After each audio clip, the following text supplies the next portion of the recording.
You know, friends, I was looking at the thermometer this morning, saw that number dip down low, like it does most winter mornings here, and it got me thinking. We spend a lot of time talking about what to plant for the summer sun. The tomatoes, the peppers, the cucumbers. We baby those plants. We fret over them. But what about the tough ones? The survivors. The plants that don't just endure the winter. They expect it. They need it. I'm talking about crops that can stand there, green and proud, while the world is frozen stiff. I'm talking about plants that can handle cold so deep it would make your bones ache, down to 60 below zero Fahrenheit. That's negative 51 degrees Celsius. If you live where the winter is long and hard, this isn't just gardening. This is building a fortress of food, a green shield against the grey months. Today, on Senior Garden Hacks, we're not just talking about cold tolerant. We're talking about Arctic tough. 17 crops you can count on, no matter what the sky throws at you. Now, before we begin, let's understand one thing. These champions have a secret. It's not magic. It's science. They have something in their plant cells. Think of it like natural antifreeze. When the temperature plummets, they convert their starches into sugars. And sugar water, as you might know, freezes at a much lower point than plain water. They're sweetening themselves to survive. Isn't that something? All right, let's start with the undisputed kings and queens of the frozen garden. These are the perennials. You plant them once, and they come back year after year, bigger and better, laughing at the winter.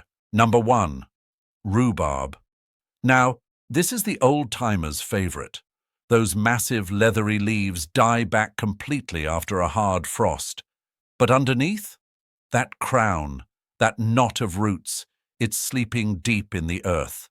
It needs that period of deep chilling to produce those long, tart, pink stalks we crave for pie in the spring.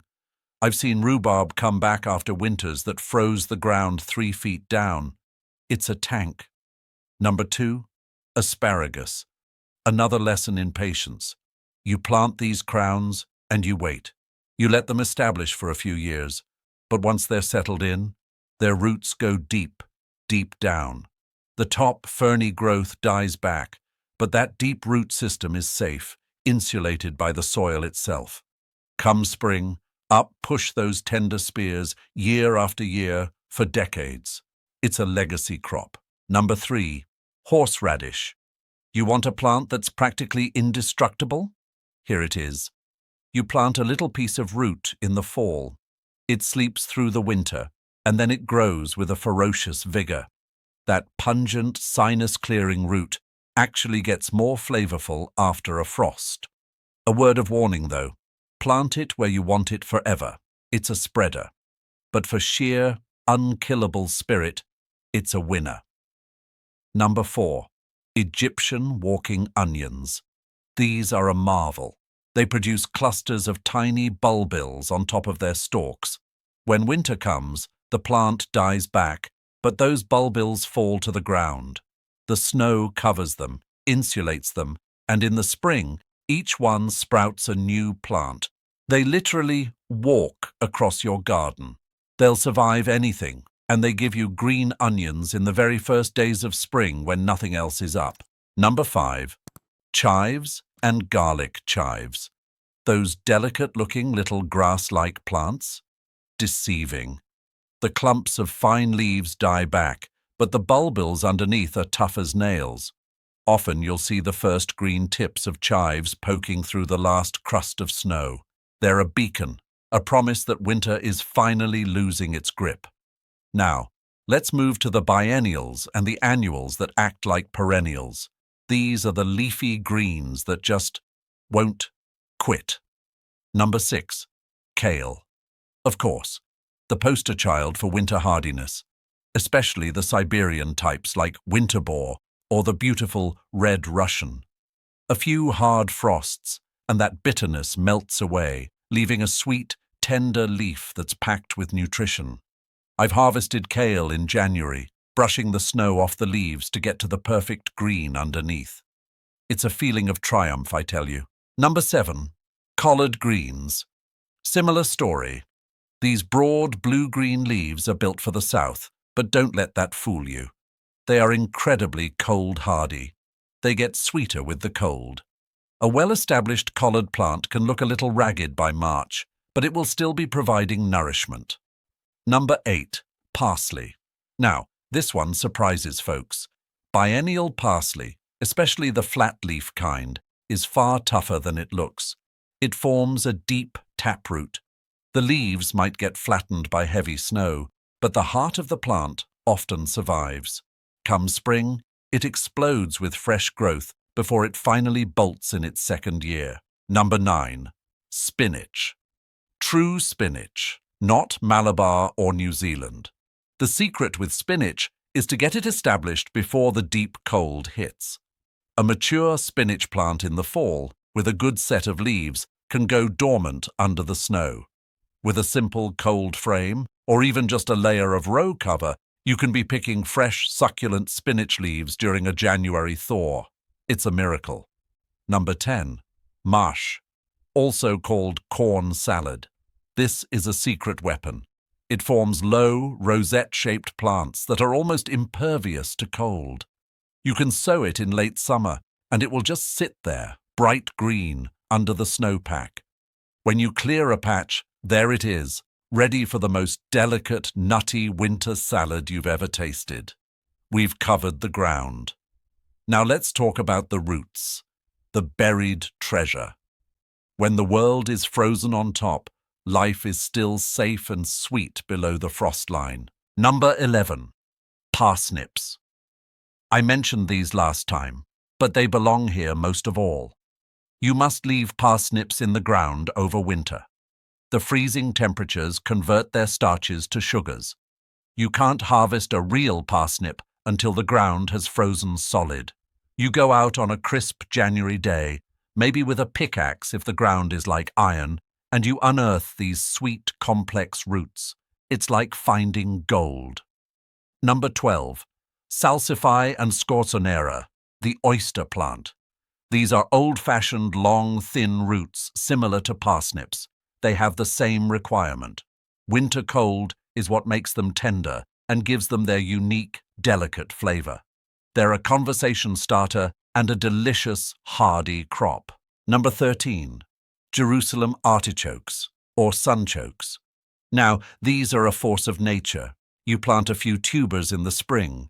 They grow into tall, sunflower-like plants. After frost, you can dig the tubers. But here's the key. You don't have to dig them all. Leave them in the ground. They'll survive anything and be your storage cellar, right in the soil. Dig them as you need them, all winter long. Number 14. Carrots. Yes, common carrots, with proper preparation. The trick is a thick, insulating mulch. A foot, maybe 18 inches of straw or leaves, piled over your carrot row after the ground gets cold. This keeps the ground from heaving and freezing solid.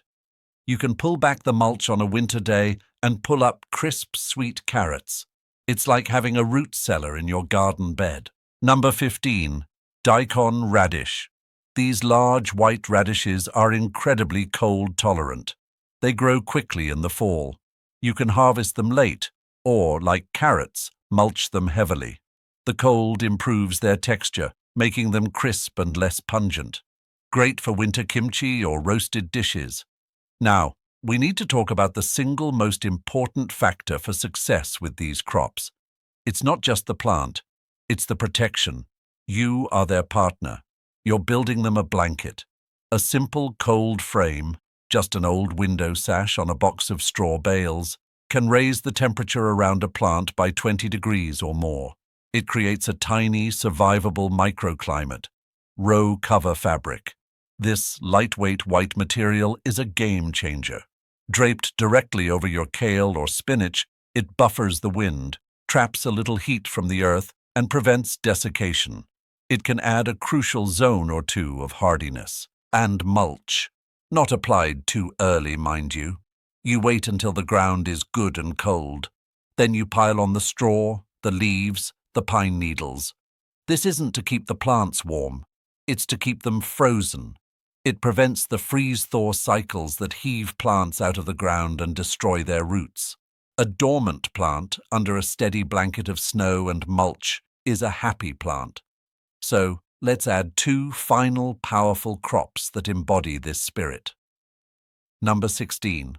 Winter wheat or rye. This is a cover crop, but it's so much more. You sow it in the fall. It germinates, puts on a little green growth, and then goes dormant under the snow. In the earliest spring, it explodes with growth. You can turn it under for green manure, or you can even let it grain out. It's a living mulch, protecting your soil itself from the extreme cold and erosion. And number 17, the hardy herbs, sage, thyme, winter savory, and oregano. These woody Mediterranean herbs are built for adversity. They may look dead and grey in the heart of winter, but scratch a stem with your thumbnail. You'll see a hint of green. They're holding on, their essential oils intact. You can often brush snow off and snip a sprig for your winter stew. They are the fragrant evergreen sentinels of the sleeping garden. There they are, 17 warriors. 17 reasons to never look at a frozen garden and see emptiness. See it instead as a pantry, a dormant, waiting feast. This is the essence of resilient gardening. It's not about fighting the climate you're in. It's about partnering with it, finding the plants that were made for your winters. It's about extending the harvest, not just by weeks, but by seasons. Think of it. The last parsnip dug in March as the first rhubarb pushes through. The kale that fed you through February, finally going to seed as the walking onions begin their march. It's a cycle, a beautiful, unbreakable cycle of abundance. If this idea of a garden that never truly sleeps resonates with you, if you want more of these deep-dive, resilient gardening strategies, then do me a favor. Please hit that subscribe button and ring the notification bell. It helps this little channel more than you know, and it ensures you won't miss what we're building next time. I'd love to hear from you in the comments. What's the coldest it gets in your garden? And do you have a champion survivor I didn't mention? We're a community here, learning from the soil and from each other. So, from my winter garden to yours, thank you for your time. Remember, a little planning, the right plants, and a bit of old-fashioned protection can turn the deepest winter into a season of harvest. Keep hope under the snow, friends. Until next time, happy gardening.